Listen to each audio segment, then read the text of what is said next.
Sveiciens visiem no otrā adventa. Tojamies Polijas robežai.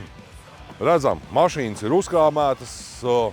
Kā būs uz robežas, to mēs redzēsim. Par to noteikti vēlāk, ja, bet paldies visiem, kas ir mūs atbalstījuši un palīdzējuši šīs automašīnas piekraut ar tik ļoti vērtīgu kara lietām, kas ir vajadzīgs Ukrainas armijai. Tiekamies!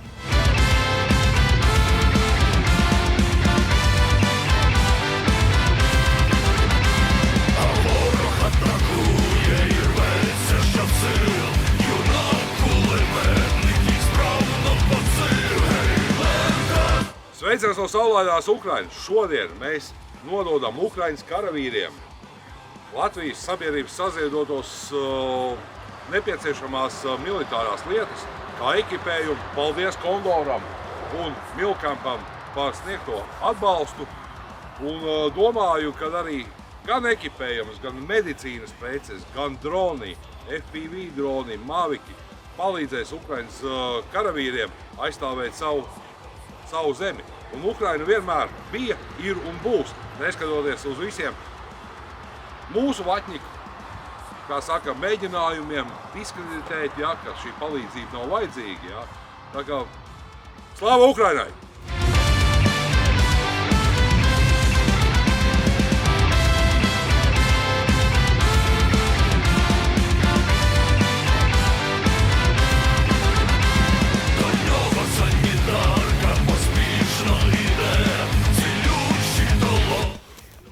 Čau visiem no Ukrainas laukiem. Jā, pienāca ziņa, kad Kijevai tuvojas šahedi. Mēs esam pie pretgaisa aizsardzības grupām. Tātad šis ir ārējais loks Kijevas pretgaisa aizsardzībai. Parādījās ziņa, ka šahedi sākuši kustību. Tagad skatīsimies, kā būs. Lai čaļiem veicās nosargāt galvaspilsētu.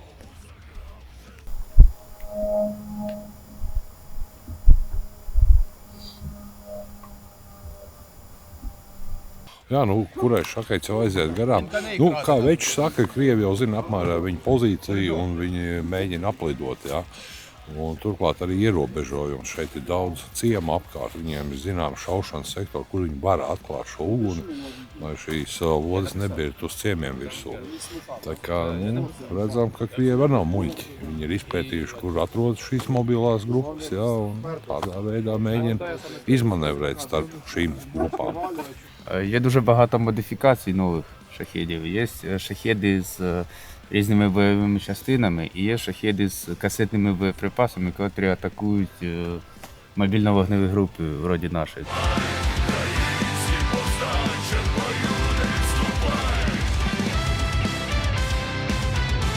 Посмотрите, как ваши соседи великолепно сделали, финны. Вот они в старших классах ввели отдельный предмет, назовем его так, информационная гигиена, где детей старших классов обучают, объясняют им, каким образом идет информационное воздействие на мозги населения, каким образом это доносится, кому это выгодно и как это производится.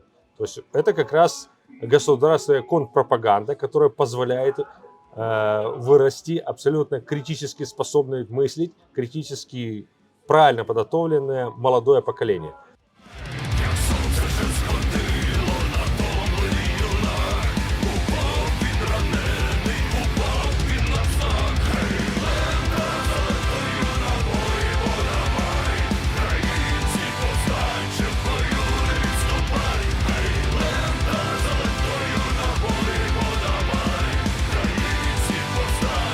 Sveiciens visiem no Kijevas. Šodien mums ir izdevies, kā saka, satikt mūsu kaujas mediķi Sarmīti, jā, kur ieradusies arī ar saviem vīriem Kijevā. Un mēs nododam tātad atbalsta biedrības un TV24 saziedotās šīs 72 stundu somas. Domāju, ka Sarmīti vislabāk zinās, kur viņi sadod. Jā, paldies. Šīs būs mūsu puišiem tā dāvanā, piemēram, dzimšanas dienā vai vārdienā, jo mēs esam daudz, un paldies par šo, ko jūs esat mums noziedojuši. Es arī apskatīju saturu, un es atzīstu par labu esam. Tā viss kārtīgi. Nopietni, es atzīstu par labu esam. Es neesmu, piedod, kā mediķi apskatījusies medicīnisko saturu, bet es ticu, ka tas, kas ir principā tas nepieciešamākais, gan jau, ka būs, ja tur ir, piemēram, žņauks, ir? Žņauks ir, jāskatās, jāpārbauda. Jāskatās, mīļie, obligāti jābūt žņaukam, obligāti ir jābūt asins apturošam pārsējam, tas, kas koagulē asinis, un, piemēram, Izraels pārsējam arī var būt, piemēram, Latvijā ražots. Brīnišķīgs biznesa iespējas, nenopietni, gatavoties nākotnē, ja gadījumā kas, arī ja kas, ja mēs dodamies kaut kādos pārgājienos un notiek nelaimes atgadījums, varam sev palīdzēt. Tas ir galvenais. Jā. Bet šobrīd mums ir galvenais atbalstīt Ukrainas bruņotos spēkus pret šo lielāko 21. gadsimta ļaunumu un pateicoties Ukrainas karavīriem, kuri iesaistījušies cīņā, turpinām atbalstīt, jo šeit ir tas priekšpostenis, kas aizstāv mūsu. Slava Ukrainai! Un Миша, заступник командира, что ты тоже хочешь сказать? Так, дякую, висловлюю подяку за дані рюкзаки, за те, що допомагаєте нам. Ну і взагалі я, скажімо відверто, Латвія постійно допомагає нам, і я кожен раз наголошую те, що латвійський народ, як ніхто, близько сприймає цю проблему України, цю нашу війну, і максимально допомагає. І такої кількості допомоги, як іде від Латвії, насправді ми не відчуваємо ні від якої іншої країни. Це прям те, що це країна, яка реагує на наші болючі проблеми. От там потрібні нам носки для того, щоб зігрітись. Будь ласка, носки. І це відчувається відразу. Це те, що потрібно тут і зараз. Всім дякую вам.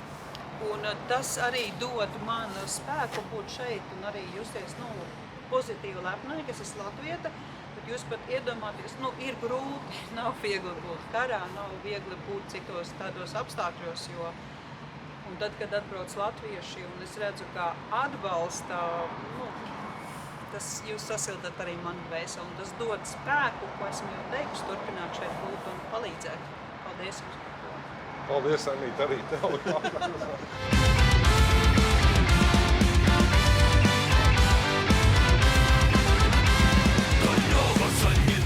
Ir agrs sestdienas rīts.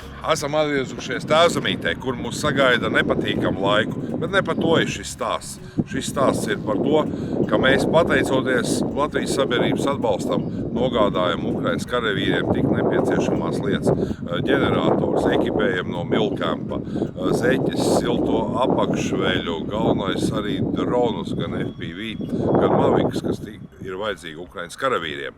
Un neskatoties uz mūsu vates kaukšanu, ka tas nav tā vērts, kad karš ir zaudēts. Ukrainas armijas karavīri zina, par ko viņi cīnās. Un Eiropa šobrīd ir tas priekšpostenis, kas aizstāv Eiropu no šīs 21. gadsimta lielākās sēgas Krievu pasaules. Tāpēc turpinām atbalstīt Ukrainu. Paldies jums vēlreiz visiem un kopā līdz uzvarai!